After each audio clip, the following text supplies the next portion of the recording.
Victoria's Secret fait partie de ces marques qui viennent prouver qu'on peut être à la fois différent et pertinent.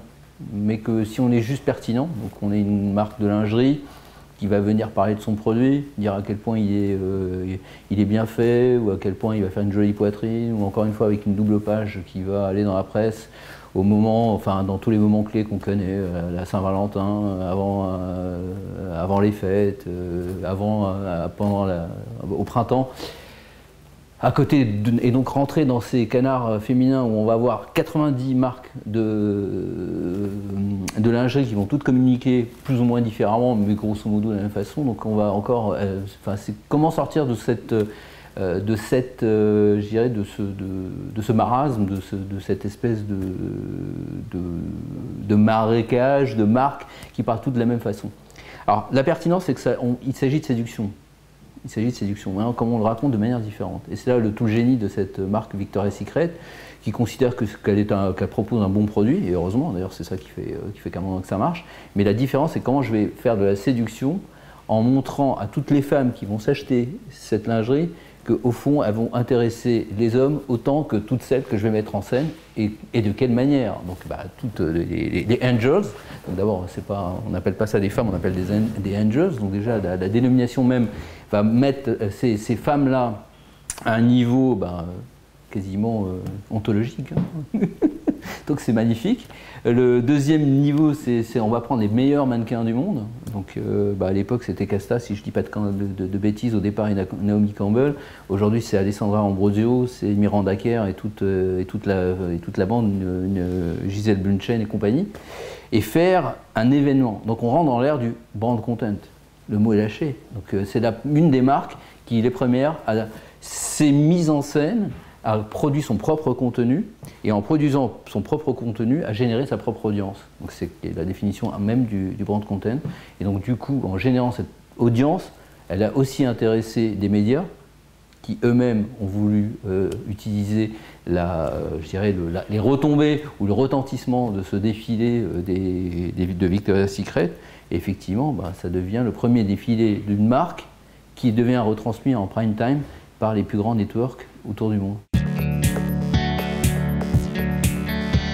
Elle prend encore une fois des chemins de traverse pour atteindre des grands objectifs classiques de marketing. C'est-à-dire que je vais devenir, sans mettre beaucoup d'argent, enfin j'imagine qu'il y a beaucoup d'argent sur la création de cet événement, sur les droits que je paye à ces mannequins, ce que je paye aussi, parce que chaque défilé est un show absolument extraordinaire à l'américaine, donc il va y avoir les Black Eyed Peas qui vont venir chanter, c'est des trucs, ça a été copié depuis, hein. C'est pas un hasard si Etam avec Natalia Vodianova fait exactement la même chose aujourd'hui, de manière plutôt réussie, enfin c'est un Mitsu, mais qui est pas mal. Mais donc tout cet argent-là me semble, au fond, générer un retour sur investissement infiniment supérieur à ce qui aurait été mis en médias, et je pense qu'ils mettent beaucoup moins d'argent au fond quand on fait la comparaison entre ce qui est mis dans cette création de contenu et ce qui aurait été mis en médias. Donc du coup ça atteint des objectifs avec moins d'argent sur notoriété. Il n'y a pas comment dire, il n'y a pas une seule boutique Victoria's Secret en France. Tous les Français connaissent, ou beaucoup de Françaises en tous les cas connaissent Victoria's Secret et ses Angels. Hein, donc toutes les photos qu'on a, toute la retombée presse, tout ce qui se passe sur Internet, la retransmission du défilé même sur une chaîne française, je ne sais plus laquelle, je sais pas si c'est Paris Première ou une de genre.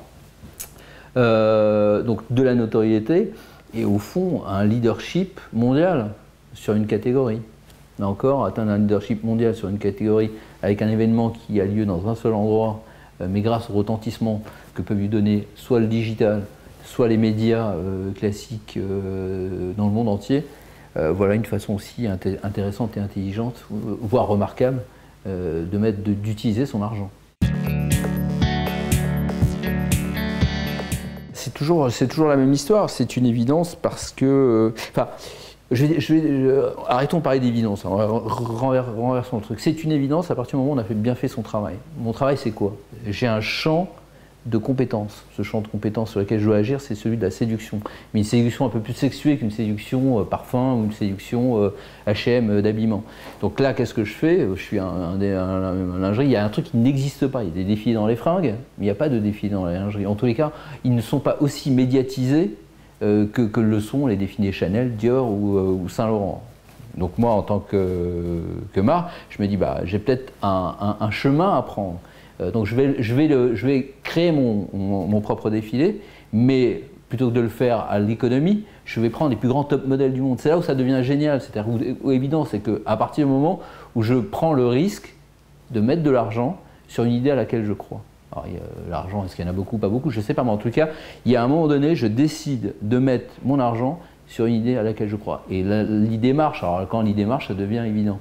Je prends un autre exemple qui est très très proche de Victoria's Secret dans un autre univers qui a peut-être été traité dans les cas, c'est Red Bull. Red Bull, c'est la même histoire. C'est exactement la même histoire. C'est qu'à un moment donné, il y a un type qui a les guts de mettre 50 millions d'euros sur une opération risquée, qui joue avec la vie de quelqu'un, mais qui réussit. Et les retombées, elles sont by far supérieures à ces 50 millions d'euros. C'est la même chose. Donc c'est inspirant à partir du moment où on pense que on a, alors, ça ne marche pas sur toutes les marques, ça ne marche pas à tous les coups, mais si on a la conviction que créer un contenu pour une marque sur un champ d'expertise ou de compétences bien précis peut générer d'abord de l'intérêt chez les gens qui vont le voir, et donc de l'intérêt aussi dans les médias, et que donc et les gens et les médias vont en parler, alors à ce moment-là, il faut y aller, il faut le faire. Je pense qu'il peut... Enfin, aujourd'hui, ce qui n'était pas vrai il y a 15 ans ou il y a 20 ans, et donc je pense que pour tous les étudiants, ça doit être quelque chose d'important, on ne peut pas balayer d'un revers de la main tout ce qui est de l'ordre de la création de contenu. Parce que les moyens qu'on a de les diffuser n'ont jamais été aussi nombreux, aussi faciles d'accès, et au fond aussi puissants, puisqu'ils deviennent mondiaux, qui sont mondiaux par nature. Et que du coup, entre une bonne campagne digitale, un événement ou une idée publicitaire, la question n'est pas est-ce que je choisis, ou c'est au fond quel est le concept qu'il y a derrière cette marque et quel est celui qui va le mieux le raconter. Et si c'est un événement, eh ben c'est un événement, mais sachant que cet événement il peut avoir un retentissement mondial pour peu que je m'arrange, pour que les gens en parlent, pour lui donner, pour faire en sorte qu'il ait le retentissement voulu.